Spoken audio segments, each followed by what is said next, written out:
di antara bentuk mereka, bentuk pengagungan para salaf terhadap sunnah, mereka ingin menjalankan sunnah sebagaimana yang datang dari Nabi sallallahu alaihi wasallam. Tidak ditambah-tambahin, tidak dikurang-kurangin. Ini di antara bentuk pengagungan terhadap sabda Nabi sallallahu alaihi wasallam. Disampaikannya sebagaimana yang datang, tanpa ditambahin, tanpa dikurangin. Suatu hari ada seorang bersin di sisi Ibnu Umar radhiyallahu taala anhuma. Kemudian orang ini, kalau orang bersin kan bilang alhamdulillah. Tapi rupanya dia tambah, dia mengatakan alhamdulillah wassalamu ala rasulillah.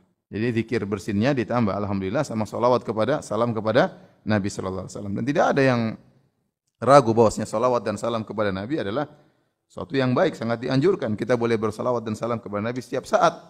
Dan Allah perintahkan dalam Al-Qur'an, ya, sallu wa sallimu taslima, ya. Rasulullah suruh menyuruh salawat dan salam dalam Al-Qur'an, ya. Tetapi tatkala salawat dan salam ini dijadikan zikir bersin, hajim, alhamdulillah, wassalatu wassalamu ala rasulillah, ini jadi masalah. Maka Ibnu Umar menegurnya.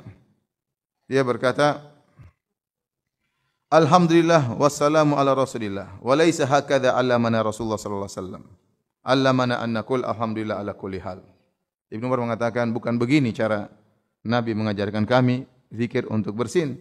Tapi Nabi mengatakan alhamdulillah ala kulli hal. Itu yang diajarkan oleh Nabi sallallahu alaihi wasallam. Alhamdulillah atas segala kondisi, ya. Bukan alhamdulillah wassalamu ala rasulillah, ya.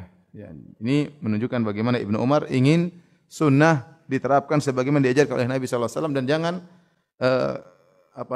berkreasi dalam sunnah Nabi sallallahu alaihi wasallam. Kalau ada orang bersin kemudian alhamdulillah, kemudian ditambah alhamdulillah bil alamin arrahmanir rahim maliki yaumiddin iyyaka na'budu wa iyyaka nasta'in. Kira-kira bagus atau tidak?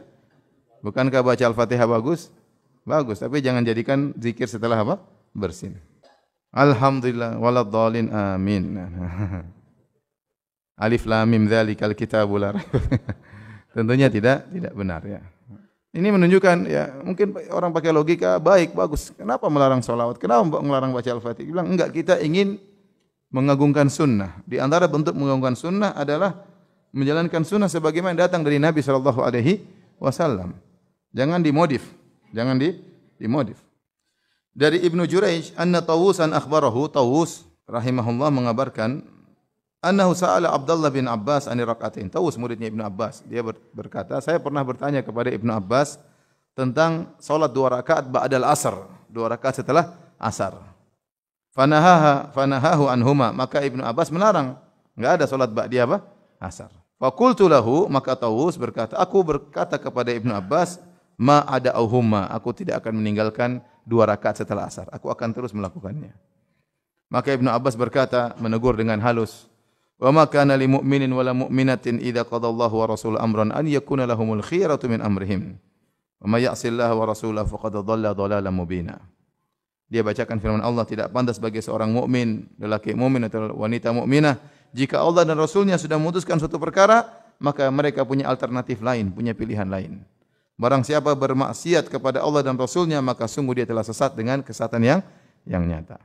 Demikian juga, semisal ini, Sa'id ibn al-Musayyib, seorang ulama tabi'in, dia melihat seorang laki salat setelah terbit fajar lebih dari 2 rakaat. Ya, namanya salat qobliyah fajar berapa rakaat? Cuma 2. Ya. Tapi orang ini salat lebih dari 2 rakaat. Dia memperbanyak rukuk, memperbanyak sujud, maka dia tegur. Fanahahu. Maka Ibnu al-Musayyib menegurnya. Faqala, maka orang ini ngayal.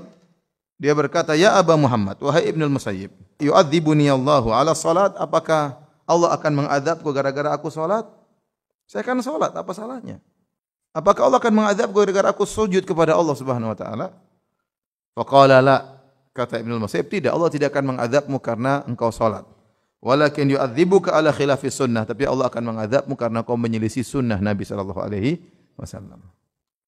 Demikian juga ada seorang berkata kepada Imam Malik bin Anas rahimahullah, ya Abu Abdullah, min aina uhrim? Wahai Abu Abdullah, dari mana aku berihram? Faqala Malik, karena dia penduduk kota Madinah, kata Imam Malik, min Dzul Hulaifah. Kalau kau ingin ihram, mikotnya penduduk kota Madinah di Dzul Hulaifah. Min haitsu ahrama Rasul sallallahu alaihi wasallam. Disitulah Nabi berihram, bermikot di Dzul Hulaifah, yang orang bilang sekarang Bir Ali.